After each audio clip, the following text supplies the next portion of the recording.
Hello friends, welcome to RKS buddy. RKS buddy में आप लोगों का स्वागत है। दोस्तों, आप लोगों का सेमीकंडक्टर लेबोरेटरी असिस्टेंट का एडमिट कार्ड जारी हो चुका है। तो आप लोग अगर एडमिट कार्ड अपना नहीं देखे हैं तो आप लोग अपना एडमिट कार्ड जाकर डाउनलोड कर लीजिए। 13 से आपका एग्ज़ाम जो है शुरू है। 13 को आपका एग्ज़ाम है और इसमें जो मोस्ट इम्पोर्टेंट टॉपिक है आपका कंप्यूटर, मोस्ट इम्पोर्टेंट कंप्यूटर है। तो कंप्यूटर का क्विक रिवीजन का ई बुक हम लोग लेकर आ चुके हैं। आप लोगों को 7 दिनों में आपका कंप्लीट कंप्यूटर का रिवीजन करा दिया जाएगा इस चैनल के माध्यम से। तो आप लोग जो है इस चैनल को सब्सक्राइब करके हमारे चैनल के साथ जुड़ जाइए, ठीक है। तो सब्सक्राइब कर लीजिए। चलिए हम लोग ई बुक पर चलते हैं और फटाफट से रिवीजन शुरू करते हैं। तो चलिए बिल्कुल बेसिक से एकदम शुरुआत से हम लोग क्वेश्चंस को करेंगे। यहाँ पे कंप्यूटर क्विक नोटबुक यहाँ पे देख सकते हैं आप लोग, लिखा भी हुआ है। तो सबसे पहले हम लोग देखेंगे हिस्ट्री ऑफ कंप्यूटर, कंप्यूटर का इतिहास, ठीक है। तो चलिए यहाँ पे पहला आपका बोल रहा है कि कंप्यूटर एक आणविक यंत्र है जो गणितीय गणना एवं तर्कीय तुलना करने में मदद करता है, ठीक है। आगे है आपका कि यह अपने कार्य को 3 चरण में पूरा करता है। कौन कौन सा चरण होता है इनपुट, प्रोसेस, उसके बाद आउटपुट होता है। पहले इनपुट हम डालते हैं, फिर उसके बाद कंप्यूटर इसको प्रोसेस करता है, फिर हमें आउटपुट देता है। जो भी आउटपुट हो, चाहे वो स्पीकर के रूप में हो, आवाज़ हो, या फिर साउंड हो, या फिर मॉनिटर पे आपका आउटपुट दिखाई दे रहा हो, ठीक है। चलिए आगे नेक्स्ट देख सकते हैं एबाकस। यहाँ पे एबाकस जो था वो हमारा पहला एनालिटिकल इंजन था। यहाँ पे देख सकते हैं दिया भी हुआ है। तो एबाकस का फुल फॉर्म क्या होता है? तो होता है abundant bets addition and calculation utility system, ठीक है। चलिए ये सबसे पहला एवं सरल यंत्र है। इसका आविष्कार कब हुआ था एबाकस का? तो ये हुआ था 1602 ईस्वी में। आप लोग ध्यान रखिएगा कि 1602 ईस्वी में इसका आविष्कार हुआ था। और कहाँ हुआ था? चीन में हुआ था। आधुनिक अबेकस का आविष्कार टिम क्रेनमर ने किया था, ठीक है। आगे बढ़ने से पहले मैं एक चीज़ आपको बता देता हूँ जो कि मोस्ट इम्पोर्टेंट है आपके लिए। अगर आप लोग इस ई बुक को परचेज करना चाहते हैं, इस ई बुक को खरीदना चाहते हैं, तो इस ई बुक के लिए आपको कुछ नहीं करना है। मात्र आपको इस दिए हुए नंबर पे आपको मात्र 49 रुपये का पेमेंट करके आप इसे जो है खरीद सकते हैं और अपना रिवीजन काफ़ी तेज़ी से कर सकते हैं, ठीक है। ऐसे हम लोग चैनल के माध्यम से कराएंगे ही, लेकिन आप लोग अगर इसका PDF चाहते होंगे आपको PDF मिल जाए, या फिर आप चाहते होंगे कि ये ई बुक हम लोगों को मिल जाए, तो ये ई बुक आपको इस नंबर पे मैसेज कर देना होगा, व्हाट्सएप कर देना होगा 6206375183, ठीक है। इस नंबर पे मैसेज करके आपको व्हाट्सएप कर देना होगा और यहाँ पे 49 रुपये का पेमेंट आपको इसी नंबर पे करके हमें स्क्रीनशॉट दे देना होगा व्हाट्सएप पे। हम आपको वही ई बुक सेंड कर देंगे जो हम लोग आपको पढ़ा रहे हैं। इसके साथ साथ एक ई बुक और मिल जाएगा आपका, जो लुसेंट का कंप्यूटर है आपका, जो लुसेंट का कंप्यूटर का बुक है वो आपको इसके साथ साथ दिया जाएगा, ठीक है। तो आप लोग अगर परचेज करना चाहते हैं तो इस दिए गए नंबर पे आप लोग जो है मैसेज कर सकते हैं, 49 रुपये का पेमेंट कर सकते हैं। चलिए आप लोग क्वेश्चंस को देखते हैं। तो यहाँ पे हम लोग कहाँ तक थे? यहाँ पे हम लोग आगे थे, टिम क्रेनमर तक आगे थे। टिम क्रेनमर ने एबाकस का आविष्कार किया था, ठीक है। यहाँ पे दूसरा गणना यंत्र कौन सा था? तो दूसरा गणना यंत्र जो था वो नेपियर बॉन्ड ने 1617 में इसका आविष्कार किया था, ठीक है। आगे बढ़ते हैं। क्या बोल रहा है कि 1682 में ब्लेज पास्कल ने पहला डिजिटल कंप्यूटर बनाया था। यह डायल में दर्ज संख्याओं को जोड़ सकता था। एक बार मैं आपको इस ई बुक का ओवरव्यू दे देता हूं पहले, ताकि जो लोग परचेज करने वाले होंगे, जो लोग खरीदने वाले होंगे, एक बार पहले अच्छे से देख लें और उसके बाद आप लोग जो है इसको परचेज कर सकते हैं। तो आप लोग इसको देख लीजिए कि इसमें जो है हर तरह से क्वेश्चंस दिए गए हैं। आप देख सकते हैं कंप्यूटर के विकास से क्वेश्चंस भी है। कंप्यूटर का विकास, प्रथम पीढ़ी का कंप्यूटर, यहाँ पे द्वितीय, तृतीय, चौथी और नीचे 5वीं पीढ़ी का भी है। आप लोग देख सकते हैं कि कौन कौन से कंप्यूटर किस पीढ़ी में बनाए गए थे, ठीक है। और यहाँ पे किस भाषा का विकास हुआ, ये सब भी आप लोग देख सकते हैं। सब चीज़ बहुत ही डिटेल में दिया गया है इस आपके बुक में, ठीक है। चलिए आगे और दिखा देते हैं हम आपको। देख सकते हैं आगे आप लोग सब कुछ बहुत ही इम्पोर्टेंट क्वेश्चंस है, बिल्कुल सटीक आपके एग्जाम में आने वाले क्वेश्चंस इस ई बुक में दिए गए हैं। यहाँ पे देख सकते हैं कंप्यूटर में जो हम लोग वर्ड्स यूज़ करते हैं उनके बारे में पूरा जानकारी दिया गया है। यहाँ पे आपका कंप्यूटर के यहाँ पे एब्रीविएशंस दिए गए हैं, मोस्ट इंपॉर्टेंट एब्रीविएशंस हैं, देख सकते हैं। बायोस का BIOS का दिया गया है, basic input output system. Byte का दिया गया है स्टोरेज यूनिट, CPU का सेंट्रल प्रोसेसिंग यूनिट, HDD का हार्ड डिस्क ड्राइव। मतलब आपका क्विक रिवीजन करने के लिए एकदम बेस्ट है ये। मैं आप लोगों को दिखा देता हूँ कि कितने यहाँ पे देख सकते हैं VGA का, रोम का, ये सारे तो मतलब कॉमन यूज वाले हैं। आपको मोस्ट इम्पोर्टेंट भी दिए गए हैं, ये सब भी मैं दिखा देता हूँ। देखिए कितने मोस्ट इम्पोर्टेंट भी दिए गए हैं, आपका हर चीज़ का आपका फुल फॉर्म भी दिया गया है। आप अगर एग्ज़ाम में इतना करके चले जाएंगे तो आप लोगों से एक भी एब्रिविएशन जो है छूटेगा नहीं। ये देख सकते हैं मोस्ट इम्पोर्टेंट है, कई एग्जाम्स में पूछा जा चुका है ऑलरेडी। IOP का इनपुट आउटपुट प्रोसेसर, यहाँ पे IPv4 IPv6 का देख सकते हैं, internet protocol version 6, internet protocol version 4। तो ये सब काफ़ी इंपॉर्टेंट है। HDMI का देख सकते हैं, हाई डेफिनेशन मल्टीमीडिया इंटरफेस। तो ये सब काफ़ी इम्पोर्टेंट एब्रिविएशंस हैं, आपको हर जगह मिलेंगे देखने के लिए। लेकिन ये जो आप लोगों को ई बुक दिया जा रहा है, यहाँ पे जो है आप लोगों को सारी चीज़ें एक जगह पे दे दी जा रही हैं, ठीक है। और ये ई बुक ज़्यादा लंबा भी नहीं है, आपका ओनली 30 पेजेस का है, ठीक है। कितना पेज का है? 30 पेज का है, आपका 30 पेज का है। तो आप लोग जो है इसे 5-6 दिन में, 5 से 6 दिन में काफ़ी अच्छे से ख़त्म कर सकते हैं। आपका इससे काफ़ी अच्छा रिवीजन हो जाएगा। तो आप लोग जो है, मैं नंबर एक बार फिर से यहाँ पे लिख दे रहा हूँ, 62063 आपका 75183। आप लोग इस पे मात्र 49 रुपये का पेमेंट करके हमें व्हाट्सएप कर दीजिए, आप लोगों को जो है PDF इसकी मिल जाएगी, ठीक है। ये PDF मिल जाएगी, यानी कि ये ई बुक आपको दे दी जाएगी वहीं पे, ठीक है। चलिए मैं आपको पूरा दिखा देता हूँ। ऐसे ज़रूरत तो नहीं है, वीडियो लंबी खिंच रही होगी, आप लोग भी ये हो रहे होंगे थोड़ा सा, लेकिन ये दिखाना भी ज़रूरी है, क्योंकि जो लोग परचेज करना चाहते हैं वो लोग अक्सर पूछते हैं कि क्या क्या इसमें दिया गया है, क्या क्या नहीं दिया गया है। तो सारी चीज़ें अगर आप लोग देख सकते हैं तो देख लीजिए पहले ही, ताकि क्लियर रहिए। देखिए यहाँ पे शॉर्टकट कीज़ भी दी जा चुकी हैं। शॉर्टकट कीज़ देख लीजिए कितनी इंपॉर्टेंट शॉर्टकट कीज़ यहाँ पे दिया गया है। सारी चीज़ें यहाँ पे दी गई हैं और काफ़ी बेहतर जो है इस ई बुक को बनाया गया है। तो आप लोग जो है देख सकते हैं यहाँ पे एक्सेल का जो फार्मूला वगैरह होता है वो सब भी यहाँ पे दिया गया है। पावर पॉइंट के बारे में भी पूरा दिया गया है आपका। यहाँ पे IP एड्रेस वगैरह देख सकते हैं, protocol, domain name, some country domain name, country का, वेब ब्राउज़र, सारी चीज़ें यहाँ पे, सर्च इंजन वगैरह सब कुछ दिया जा चुका है। तो आप लोग जो है इसे परचेज कर लीजिए। नेटवर्किंग वगैरह सब कुछ दिया गया है, यहाँ पे देख सकते हैं। यहाँ लैन, पैन, वैन सब के बारे में पूरा डिटेल में बताया गया है, ताकि आप लोग जो है अच्छे से समझ पाइए और अच्छे से अपना रिवीजन कर पाइए, ठीक है। और अगर आप लोग देखना चाहते हैं तो और देख लीजिए, नहीं तो वीडियो को थोड़ा सा फॉरवर्ड कर लीजिएगा, थोड़ा सा आगे बढ़ा लीजिएगा। क्वेश्चन हम लोग जो है शुरू कर चुके होंगे वहाँ से। क्विक रिवीजन के लिए यहाँ पे देख सकते हैं सब चीज़ दिया गया है अच्छे से, और यहाँ तक आपका ये फाइनल हो जाता है, लास्ट हो जाता है यहाँ पे। तो अगर आप लोग इसी बुक को परचेज करना चाहते हैं तो आप लोगों को मैंने नंबर ऊपर बता चुका है, मैंने आप लोग को 49 रुपये का पेमेंट करना है सिर्फ, और आप लोगों को ये ई बुक आसानी से मिल जाएगी, ठीक है। हमें व्हाट्सअप कर दीजिएगा। चलिए अब हम लोग अपने क्वेश्चंस पे आ जाते हैं जहाँ से हम लोग छोड़े थे।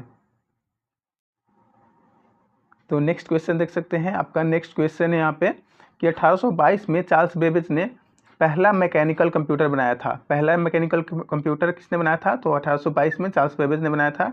इसे एनालिटिकल इंजन कहा गया था, और ये गणना जो है 0 से 20 अंक तक कर सकता था। एनालिटिकल इंजन को आधुनिक कंप्यूटर का प्रारूप माना जाता है, ठीक है। आगे देखते हैं कि 1945 में जॉन W मैचली और प्रोफेसर एकट ने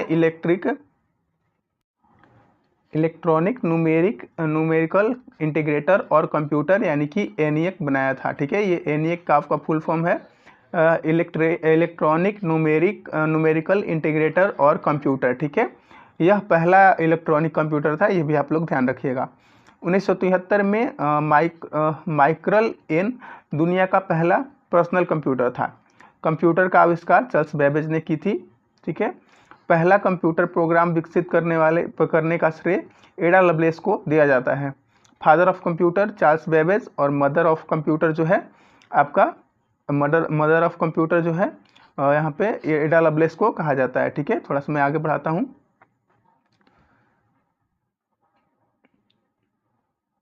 तो यहाँ पे मैंने देखा था कि मदर ऑफ कंप्यूटर जो है एडा लवलेस जो हम लोग कहते हैं।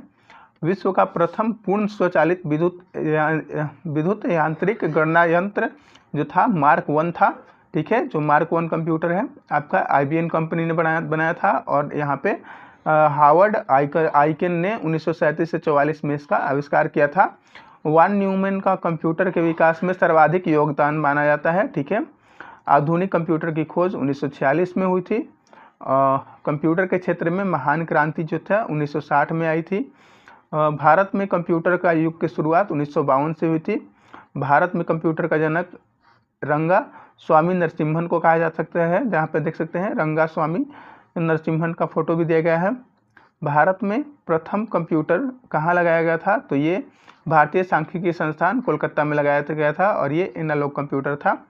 भारत में पहला इलेक्ट्रॉनिक कंप्यूटर HEC 2M, जिसे हम लोग हेलरिथ इलेक्ट्रॉनिक डिजिटल कंप्यूटर 2M के नाम से जानते हैं, कोलकाता के भारतीय सांख्यिकी संस्थान में आपका 1956 में लगाया गया था। कब लगाया था? 1956 में लगाया गया था। 1984 में इलेक्ट्रॉनिक कॉरपोरेशन ऑफ इंडिया ने भारत का पहला कंप्यूटर सिद्धार्थ का निर्माण किया था। नवंबर 1984 में भारत की नई कंप्यूटर नीति की घोषणा की गई थी। इम्पोर्टेंट है, इसको टिक कर लीजिएगा। ठीक है, अगला क्वेश्चन है कि भारत में निर्मित पहला कंप्यूटर 16 अगस्त 1984 को बेंगलोर के डाकघर में लगाया गया था। प्रधानमंत्री राजीव गांधी को कंप्यूटर क्रांति लाने का श्रेय दिया जाता है। भारत की पहली राजनीतिक पार्टी BJP थी, जिसने कंप्यूटर पर अपनी वेबसाइट बनाई थी। ये भी अक्सर एग्जाम में पूछा जाता है। भारत में प्रथम कंप्यूटर आरक्षण पद्धति दिल्ली में लागू की गई थी, ध्यान रखिएगा। भारत का प्रथम कंप्यूटरीकृत डाकघर नई दिल्ली डाकघर था, ये भी ध्यान रखिएगा। ठीक है, कंप्यूटर साक्षरता दिवस 2 दिसंबर को मनाया जाता है, ये तो आप लोग को पता ही होगा। आगे बढ़ते हैं। अब हम लोग देखेंगे कंप्यूटर का विकास। ठीक है, कंप्यूटर का विकास कैसे कैसे हुआ, तो देख सकते हैं सबसे पहले आपका प्रथम पीढ़ी के कंप्यूटर जो थे बनाए गए थे, और इसमें क्या यूज़ किया गया था? निर्वात ट्यूब यानी कि वैक्यूम ट्यूब जो है यूज़ किया गया था, और ये 1940 से 1956 के दौरान बने थे। पंच कार्ड का प्रयोग हुआ था, मशीनी लैंग्वेज का इसमें प्रयोग हुआ था। और कंप्यूटर कौन कौन से थे, तो इसमें ENIAC था, IBM 650 था, मार्क 1 था, यूनिवैक था, और यहाँ पे EDSAC था, और EDVAC था। ठीक है, दूसरी पीढ़ी का कंप्यूटर आप लोग देख सकते हैं, इसमें ट्रांजिस्टर का यूज़ हुआ था। ठीक है, और ये 1956 से 63 के बीच यहाँ पे बने थे। ठीक है, कार्य करने के लिए असेंबली भाषा का प्रयोग किया गया था, जिसमें कोबोल और फोर्ट्रॉन का विकास हुआ। ठीक है, एटलस कंप्यूटर बना, यूनिवैक बना, IBM 700 बना, और IBM देख सकते हैं यहाँ पे 7094 बना, हनीवेल 400 बना। तीसरी पीढ़ी का देख सकते हैं आप लोग, तीसरी पीढ़ी में आप लोग को IC चिप देखने को मिला। काफ़ी इंपॉर्टेंट क्वेश्चन है, इसका इन्वेंशन जो है यहाँ पे जैक किल्बी ने किया था। तो कितनी बार पूछ भी देता है कि IC चिप का किसने किया था, तो जैक किल्बी ने किया था। प्रथम में आपका जो है निर्वात ट्यूब देखने को मिला था, सेकंड में ट्रांजिस्टर, और थर्ड में आपका IC चिप है। ठीक है, थर्ड में क्या है? IC चिप है, और ये 1964 से 71 के बीच थे। इसमें उच्च स्तरीय भाषा का प्रयोग किया गया, जैसे बेसिक, पास्कल, और यहाँ पे कीबोर्ड मॉनिटर रोम का, आप यहाँ पे ऑपरेटिंग सिस्टम का भी प्रयोग इसमें किया गया था, ऑपरेटिंग सिस्टम का भी प्रयोग किया गया था, और ये इसके कंप्यूटर्स है जो बने थे इसके दौरान। ठीक है, अब हमारे पास चौथी और पाँचवीं पीढ़ी के कंप्यूटर बच गए हैं, तो हम इन्हें भी देख लेते हैं। तो देखिए, चौथी पीढ़ी का कंप्यूटर आपका, इसमें जो है माइक्रो प्रोसेसर का यूज़ किया गया था, और ये 1971 से 1990 के बीच बना। इसमें GUI, LAN, MAN, WAN का प्रयोग करके कंप्यूटर के क्षेत्र में बड़ी क्रांति की गई थी, और C और C++ भाषा का प्रयोग किया गया था। कंप्यूटर इसमें IBM 4341 और Apple II बना था। ठीक है, और पाँचवीं में देख सकते हैं कि आपका नोटबुक, लैपटॉप, इंटरनेट का प्रयोग किया जा चुका है अब तक, और 1990 से अब तक चल रहा है। इसमें जो है AI और VLSI, ULSI तकनीक पर आधारित इसका प्रोग्राम सुपर कंप्यूटर इसको बोला जाता है। ठीक है, और यहाँ पे VLSI का प्रयोग जो है 4th पीढ़ी से ही आपका 4th जनरेशन से ही शुरू हो गया था और 5th जनरेशन आते आते ULSI के साथ साथ VLSI के साथ साथ ULSI का भी यूज़ किया जा चुका है। ठीक है, आगे देखते हैं। यहाँ पे कंप्यूटर के आधार पर इनको बांटा गया था, कार्यों के आधार पर बांटा गया है और उद्देश्य के आधार पर बांटा गया है। 3 प्रकार से इसको बांटा गया है। कार्यों के आधार पर आपका micro computer, mini computer, main frame computer और सुपर कंप्यूटर। ठीक है, क्वेश्चन आपका पूछा जाता है कि हम लोग जो PC या फिर लैपटॉप जो हम लोग यूज़ करते हैं वो कौन सा कंप्यूटर होता है,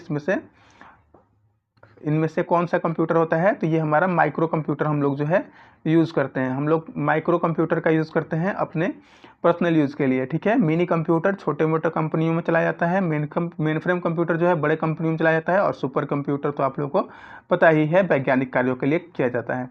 ठीक है, कार्य के आधार पर भी 3 तरीके से बांटा गया है, एनालॉग कंप्यूटर, डिजिटल कंप्यूटर और हाइब्रिड कंप्यूटर के रूप में। और उद्देश्य के आधार पर सामान्य उद्देशिक कंप्यूटर और विशिष्ट उद्देशिक कंप्यूटर के नाम से इसे हम लोग जानते हैं। ठीक है, चलिए आगे यहाँ पर देख सकते हैं सबका प्रकार के बारे में बताया गया है। तो क्या बताया गया है, देख सकते हैं कि माइक्रो कंप्यूटर जो है, माइक्रो कंप्यूटर ये छोटे कंप्यूटर हैं जिनका उपयोग व्यक्ति द्वारा किया जाता है, जैसे कि डेस्कटॉप कंप्यूटर, लैपटॉप, टैबलेट, जो मैंने अभी बताया था आप लोगों को। मिनी कंप्यूटर ये मध्यम आकार के कंप्यूटर होते हैं, इनका उपयोग बहु उपयोगकर्ताओं के वातावरण में किया जाता है, जैसे व्यवसाय नेटवर्क सर्वर के रूप में। ठीक है, मेन फ्रेम कंप्यूटर जो है आपका बड़े कंप्यूटर हैं जो बड़े संगठनों के डेटा प्रोसेसिंग, ट्रांजैक्शन आदि का कार्य करते हैं, जैसे बैंक हो गया आपका और सरकारी एजेंसियां हो गई। और सुपर कंप्यूटर आपका जो है ये सबसे शक्तिशाली कंप्यूटर होते हैं जो जटिल गणना, डेटा विश्लेषण करने में और के लिए डिजाइन के लिए, जैसे मौसम की जानकारी, भविष्यवाणी और आपका वैज्ञानिक अनुसंधान में इनका यूज़ किया जाता है। ठीक है, चलिए आगे बढ़ते हैं। आगे हम लोग सुपर कंप्यूटर देख लेते हैं। सुपर कंप्यूटर जो है उसके बारे में क्या दिया गया है। तो सुपर कंप्यूटर आपका एक प्रकार का कंप्यूटर है जिसमें सामान्य प्रयोजन के कंप्यूटर की तुलना में उच्च स्तर आपका प्रदर्शन होता है। ठीक है, और आगे दिया गया कि सुपर कंप्यूटर का प्रदर्शन सामान्यतः मिलियन इंस्ट्रक्शन प्रति सेकंड MIPS के बजाय फ्लोटिंग पॉइंट्स ऑपरेशन प्रति सेकंड फ्लॉप्स में मापा जाता है। ठीक है, तो ये यहाँ पे इंपॉर्टेंट जानकारी मिल जाती है हम लोग को कि सुपर कंप्यूटर को MIPS में नहीं आपका फ्लॉप्स में मापा जाता है। क्रे वन जो है क्रे रिसर्च सेंटर द्वारा विकसित था। क्रे 1 दुनिया का पहला सुपर कंप्यूटर था, 1976 में पेश किया गया। यह अभूतपूर्व सिस्टम था जिसे उच्च प्रदर्शन कंप्यूटिंग में क्रांति ला दी थी। ठीक है, सेमूर क्रे को सुपर कंप्यूटर के जनक के रूप में माना जाता है, टिक कर लीजिएगा इसको। भारत का पहला सुपर कंप्यूटर परम 8000 था और भारतीय कंप्यूटर वैज्ञानिक विजय पांडुरंग भाटकर को भारतीय सुपर कंप्यूटर का जनक माना जाता है। इन्होंने भारत में सुपर कंप्यूटर का विकास का नेतृत्व किया था। ठीक है, अब यहाँ पे भारत के प्रथम सुपर कंप्यूटरों के बारे में देख लेते हैं हम लोग। तो इसमें आपका पहला हो जाएगा परम। ठीक है, परम सुपर कंप्यूटर की एक श्रृंखला है जिसे CDAC द्वारा विकसित किया गया था। यह परम 8000 भारत का पहला सुपर कंप्यूटर था, ये आप लोग ध्यान रखिएगा, और ये 1991 में विकसित किया गया था। ठीक है, चलिए आगे बढ़ते हैं। आगे देख सकते हैं, आगे बढ़ा जा रहा है कि ऐरावत को भारत का सबसे तेज सुपर कंप्यूटर माना जाता है, जिसे टॉप 500 सुपर कंप्यूटर की सूची में 136वां सबसे तेज स्थान दिया गया है। ठीक है, उसके बाद है परम सिद्धि एक AI सुपर कंप्यूटर है। ठीक है, प्रत्यूष उसके बाद है। ये भारत का पहला मल्टी पेटाफ्लॉप सुपर कंप्यूटर है जिसका उपयोग मौसम और जलवायु पूर्वानुमान के लिए लगाया जाता है। मिहिर देख सकते हैं यहाँ पे। मिहिर एक उच्च प्रदर्शन कंप्यूटिंग HPC इकाई है जिसका उपयोग वैज्ञानिक शोध के लिए किया जाता है। नेक्स्ट देख सकते हैं कि राष्ट्रीय सुपर कंप्यूटिंग मिशन के तहत स्वदेशी रूप से विकसित 3 परम रुद्र और सुपर कंप्यूटर को पुणे, दिल्ली और कोलकाता में स्थापित किया गया है। विश्व का सबसे तेज सुपर कंप्यूटर जो है विश्व का सबसे तेज सुपर कंप्यूटर समिट है, ठीक है, कौन सा है, समिट है, ध्यान रखिएगा। इसका निर्माण IBM ने करा है, ठीक है। चलिए आगे बढ़ते हैं।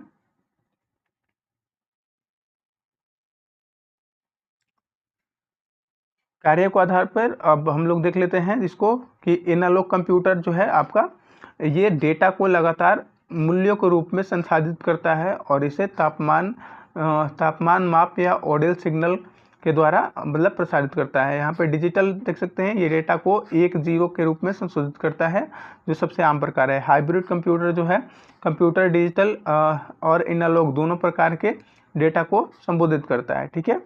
चलिए कंप्यूटर में आने वाला कुछ मूल सिद्धांत वगैरह है। यहाँ पे देख सकते हैं इनपुट क्या होता है।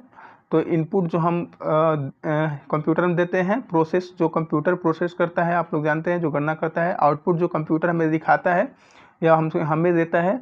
स्टोरेज जो कंप्यूटर में संग्रहित रहता है। आपका ऑपरेटिंग सिस्टम जो कंप्यूटर के हार्डवेयर और सॉफ्टवेयर के बीच में संबंध बनाता है। CPU आपका हो गया, कंप्यूटर का दिमाग कह सकते हैं आप लोग इसको। सारा काम जो है CPU से ही निर्धारित होता है। मेमोरी जो आप लोग हमारी मेमोरी भी ज़्यादा समझ सकते हैं, जिसमें डाटा को संग्रहित किया जाता है, ठीक है। स्टोरेज डिवाइस क्या होता है, तो कंप्यूटर की जानकारी लंबे समय तक संग्रहित करने के लिए हम लोग कंप्यूटर स्टोरेज का इस्तेमाल करते हैं, ठीक है, जैसे कि हार्ड ड्राइव वगैरह हो गया। आगे और देख लेते हैं हम लोग। आगे देख सकते हैं हार्डवेयर क्या है। तो हार्डवेयर जो है ये कंप्यूटर के भौतिक घटक होते हैं, फिजिकल जो एलिमेंट्स होते हैं, जैसे CPU रैम वगैरह। सॉफ्टवेयर आपका जो है ये आप लोगों का प्रोग्राम होता है, कंप्यूटर प्रोग्राम होते हैं, ठीक है, जैसे कि ऑपरेटिंग सिस्टम वगैरह। नेटवर्क आप लोगों को पता है कि कंप्यूटरों को जोड़ने का आपका जो जरिया होता है, नेटवर्क बोलते हैं हम उसको। डेटा जो कंप्यूटर को प्रोसेस करने के लिए कच्चा रूप में अपने पास रखता है, उसको डेटा बोलते हैं। प्रोग्राम क्या होता है, ये कंप्यूटर को चलने में मदद करता है, ठीक है, कंप्यूटर को बताता है कि आपको करना क्या है। कंपाइलर क्या होता है, तो ये एक स्रोत है जो सीधे प्रोग्राम को EXE फाइल में बदलने के लिए प्रयोग किया जाता है। इंटरप्रेटर क्या है, तो ये एक सोर्स कोड है, ठीक है, जो स्टेटमेंट को मशीन कोड में बदलता है। बाइनरी क्या है, कंप्यूटर द्वारा उपयोग की जाने वाली जिसमें 1-0 का प्रयोग होता है। ALU देख सकते हैं यहाँ पे, अर्थमेटिकल लॉजिकल यूनिट इसका फुल फॉर्म होता है, ठीक है।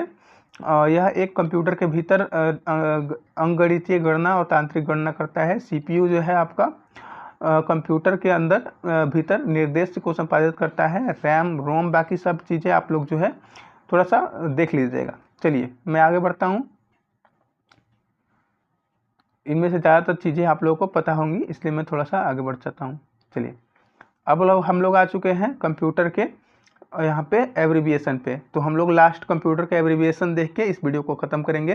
तो आप लोगों ने अगर सोचा है कि आप लोग इस PDF को परचेज करना चाहते हैं, तो आप हमारे नंबर पे जो है 6206375183 इस पे आप लोग जो है मात्र 49 रुपये का पेमेंट कर दीजिएगा।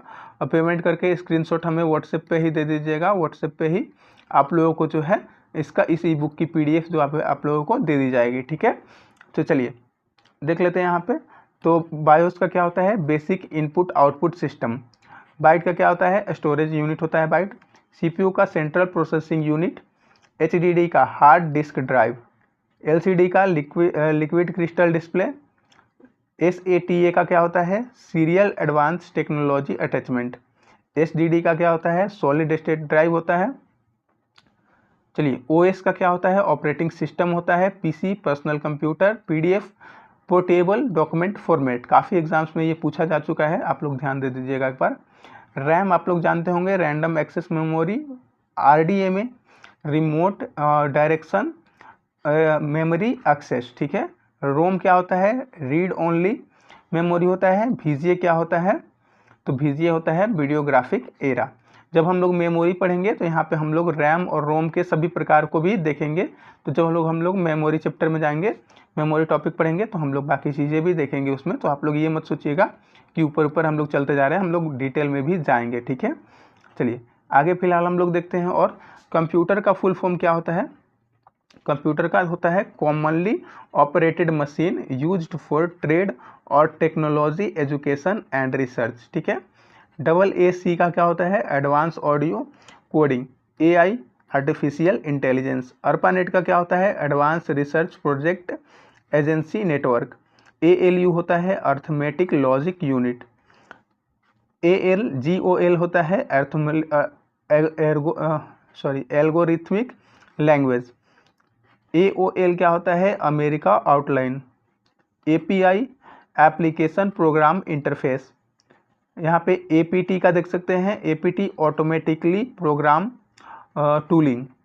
APR address resolution protocol. ASP active server page, ठीक है। यहाँ से देख सकते हैं AT एडवांस टेक्नोलॉजी होता है, ये काफ़ी इंपॉर्टेंट है, एग्जाम्स में पूछा गया है। जो इंपॉर्टेंट होगा मैं उसको खुद मार्क्स कराते चलूँगा। आपका ASCII, यहाँ पे American standard code for information interchange, ठीक है। ये भी इंपॉर्टेंट है आपका audio video interleave. BCC blind carbon copy. Basic का आप लोग beginners all purpose symbolic instruction code. BPS bytes per second.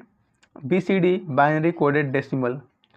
और यहाँ पे BHTML देख सकते हैं। HTML का तो आप लोग पता ही है कि हाइपर टेक्स्ट मार्कअप लैंग्वेज होता है, और B से यहाँ पे ब्रॉडकास्ट हो गया। कभी कभी यहाँ पे चलिए आगे बताता हूँ आपको। BIU बस इंटरफेस यूनिट। BMP बिटमैप आपका इसका फुल फॉर्म हो जाएगा, ठीक है। चलिए आगे बढ़ते हैं।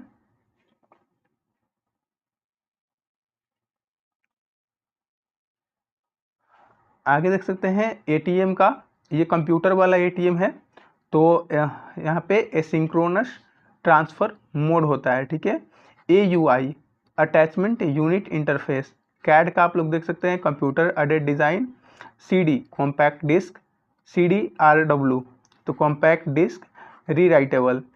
CMD कमांड, ठीक है। CD-ROM को हम लोग compact disc read only memory कह सकते हैं। CROM तो computerised range of motion.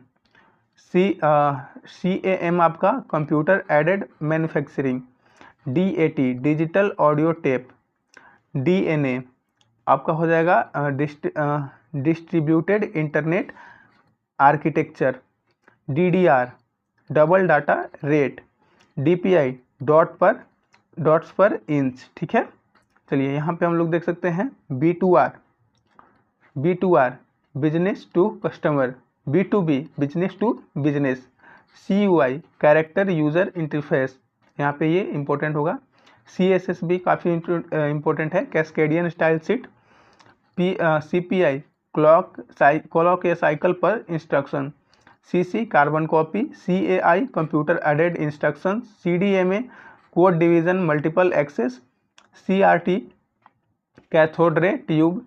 COBOL का common business oriented language. CISC complex instruction set computers. CADD computer aided design in drafting. COD data operating date operating computer, ठीक है। चलिए आगे बढ़ेंगे हम लोग। आगे देखेंगे, आगे है DDR SDRM double data rate synchronous dynamic random access memory. DML हो गया आपका डाटा मैनिपुलेशन लैंग्वेज। यहाँ पे DHTML का dynamic hypertext markup language. DOC का आपका हो जाएगा डॉक्यूमेंट, ठीक है। चलिए तो आप लोग देख सकते हैं काफ़ी इंपॉर्टेंट क्वेश्चंस दिए गए हैं, तो आप लोग जो है इस PDF को परचेज कर लीजिएगा, और वीडियो अगर अच्छी लगी होगी तो लाइक करके जुड़ जाइएगा। हम आपको 7 दिनों में ये PDF पूरा कंप्लीट करवा देंगे, ठीक है। DOS का देख सकते हैं डिस्क ऑपरेटिंग सिस्टम। यहाँ पे ARPANET यहाँ पे लिखा हुआ है defence advance research project agency network. E-commerce यानी कि electronic commerce. EDGE enhance data rate for GSM evolution. EDI electronic data interchange.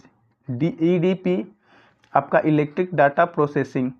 FS यानी कि फाइल सिस्टम, FTP यहाँ पे टिक कर लीजिए इसको, file transfer protocol, fortran formula translation tick कर लीजिए इसको, FDD टिक कर लीजिए floppy disk drive, FDC floppy disk controller, ENIAC का electronic numerical integrator and calculator, ठीक है। DVD का डिजिटल वर्सेटाइल डिस्क आपका हो जाएगा, DVI का डिजिटल विजुअल इंटरफेस हो जाएगा, डाटा डिफिनेशन लैंग्वेज आपका DDL का हो गया। DRAM का आप लोग देख सकते हैं डायनेमिक रैंडम एक्सेस मेमोरी, और यहाँ पे अगर आपको SRAM पूछ दे तो यहाँ पे स्टैटिक हो जाएगा, सिर्फ क्या हो जाएगा, स्टैटिक रैंडम एक्सेस मेमोरी, आगे मिलेगा ही आप लोगों को इस पे। DBMS database management system important है। DVDR digital versatile disk recordable, DVD-RW digital versatile disk rewritable, DVR digital video recorder, FAT find allocation table, FPS frame per second, flops floating point operations for second, यहाँ पे 4 नहीं होगा, यहाँ पे पर होगा, ठीक है, per second. FM frequency modulation, GB gigabyte, GIB GI byte होता है इसका, ठीक है। चलिए आगे बढ़ते हैं हम लोग। आगे है आपका EDSSC यानी कि आपका हो जाएगा electronic delay storage automatic calculator, EDVAC electronic discrete variable automatic compute, EB exabyte, EIB EXBI byte, EROM देख सकते हैं erasable read only memory, EPROM आपका हो जाएगा erasable programmable read only memory, और EEPROM हो जाएगा आपका electrically erasable programmable read only memory. Email electronic mail, EFS आपका इनक्रिप्टेड फाइल सिस्टम हो जाएगा, MIPS हो जाएगा मिलियन इंस्ट्रक्शंस पर सेकेंड, ठीक है। यहाँ पे आगे देख सकते हैं GIGO हो जाएगा आपका garbage in garbage out, GHS हो जाएगा गीगाहर्ट, ठीक है, गीगाहर्ट, GIF हो जाएगा, ये इंपॉर्टेंट है, ग्राफिक्स इंटरचेंजेबल फॉर्मेट, GDI हो जाएगा ग्राफिकल डिवाइस इनटू, GPRS हो जाएगा आपका general pocket radio service, GUI हो जाएगा, GUI इंपॉर्टेंट है ग्राफिकल यूजर इंटरफेस, GBPS हो जाएगा गीगाबाइट या फिर गीगाबिट्स पर सेकेंड, 3GP हो जाएगा थर्ड जनरेशन प्रोजेक्ट, 3GPP हो जाएगा third generation partnership project, GML हो जाएगा जियोग्राफिक मार्कअप लैंग्वेज, GSM हो जाएगा global system for mobile communication, IBM हो जाएगा इंटरनेशनल आपका इंटरनेशनल बिजनेस मशीन हो जाएगा, ठीक है। IC हो जाएगा इंटीग्रेटेड सर्किट, और OI हो जाएगा आपका इनपुट आउटपुट, ठीक है। चलिए आगे हम लोग बढ़ेंगे।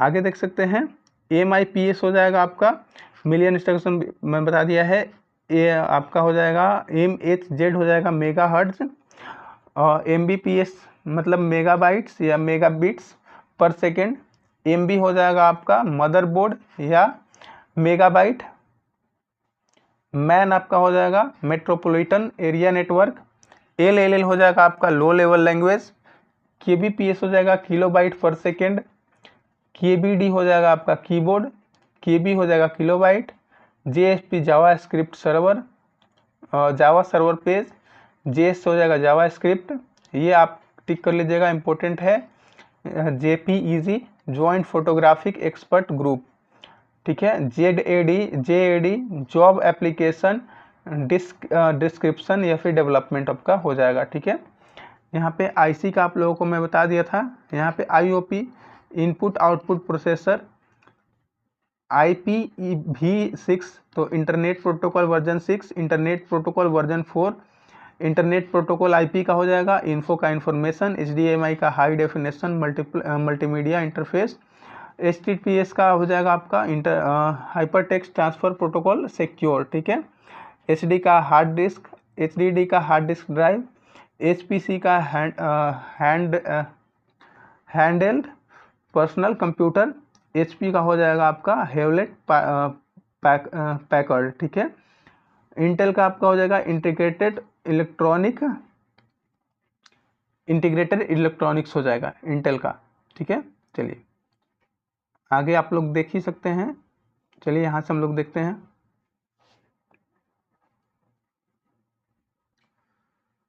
MICR का देख सकते हैं आप लोग, magnetic ink character recognition, MPEG motion picture expert group, MP3 MPEG audio layer 3, MP4 MPEG4 जिसे हम लोग AVC बोलते हैं, NAT network address translation, NIC network interface card, NIIT national institute of information technology, NTP network time protocol, NTFS new technology file system, OMR optical mark reader या फिर recognition दोनों आ सकता है, OOP object oriented programming, OpenGL open graphics library, OSI open system interconnection.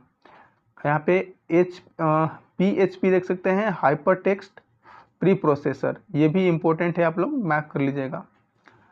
आगे HSDPA high speed downlink pocket access, ICT information communication technology, IT हो जाएगा आपका information technology, RDMS हो जाएगा रेशनल डाटाबेस मैनेजमेंट सिस्टम, ठीक है। RIP हो जाएगा routing internet information to protocol, RPM हो जाएगा रेवोल्यूशंस पर मिनट, ठीक है।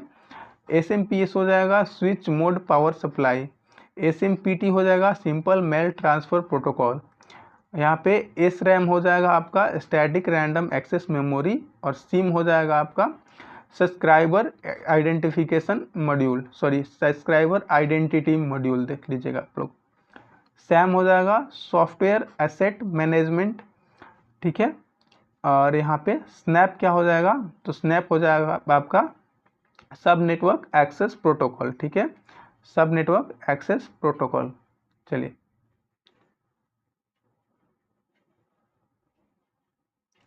यहाँ पे PB क्या हो जाएगा, तो पेटाबाइट हो जाएगा, PIB यानी कि पेबी बाइट हो जाएगा, PNG portable network, PNP plug and play, PDA यानी कि पर्सनल डिजिटल, ठीक है, PDU प्रोटोकॉल डाटा यूनिट या फिर पावर डिस्ट्रीब्यूशन यूनिट भी कहते हैं, PAN हो जाएगा पर्सनल एरिया नेटवर्क, PROM हो जाएगा programmable read only memory, PCI हो जाएगा पेरिफेरल कंपाउंड इंटरकनेक्ट, पोस्ट हो जाएगा पावर ऑन सेल्फ टेस्ट, ठीक है, PSU पावर सप्लाई यूनिट हो जाएगा, पिंज हो जाएगा पॉकेट इंटरनेट या फिर इंटरनेटवर्क ग्राफर, विंस हो जाएगा आपका विंडोज इंटरनेट नेम सर्विस। आगे स्नोबॉल देख सकते हैं, स्नोबॉल हो जाएगा striking oriented symbolic language, SUI हो जाएगा सीरियल इंटरफेस यूनिट, SW हो जाएगा सॉफ्टवेयर, SMS हो जाएगा शॉर्ट मैसेज सर्विस, SQL हो जाएगा आपका स्ट्रक्चर्ड क्वेरी लैंग्वेज, यहाँ पे लैंग्वेज छूट रहा है तो आप लोग लैंग्वेज लिख लीजिएगा, लैंग्वेज, ठीक है, स्ट्रक्चर्ड क्वेरी लैंग्वेज। और यहाँ पे SMS लिखा हुआ है तो आप लोग जो है यहाँ से आप लोग TB का देख सकते हैं, टेराबाइट, TIB लिख दे तो TB लिखकर और बाइट लिख देना है। यहाँ पे TCP transfer control protocol, transmission control protocol, TBPS terabyte पर सेकेंड, TAPI को आप लोग टेलीफोनी एप्लीकेशन प्रोग्रामिंग इंटरफेस लिख लीजिएगा, TXT को टेक्स्ट हो जाएगा आपका, यूनिवैक का आप लोग जानते हैं यूनिवर्सल ऑटोमेटिक कंप्यूटर हो जाएगा आपका, ठीक है। UHD का आप लोग जानते हैं ultra high definition, ultra high frequency, ठीक है, अल्ट्रा हाई फ्रीक्वेंसी हो जाएगा। यहाँ पे XT का देख सकते हैं, extended technology. XMF extensible file music file हो जाएगा आपका। XML एक्सटेंसिबल मार्कअप लैंग्वेज हो जाएगा आपका। XMS एक्सटेंडेड मेमोरी स्पेसिफिकेशन हो जाएगा आपका। HTML extensible hypertext markup language हो जाएगा। XSL एक्सटेंसिबल स्टाइल लैंग्वेज हो जाएगा। याहू का आप लोग येट अनदर हेरेटिकल ऑफिशियस ओरेकल हो जाएगा। YB का आप लोग येटाबाइट, YB का यूबी बाइट हो जाएगा, और JB बाइट हो जाएगा ये, और यहाँ पे ZB का हो जाएगा जेटाबाइट, ठीक है। WWW का आप लोग पता है वर्ल्ड वाइड वेब होता है, तो आप लोग ध्यान रखिएगा।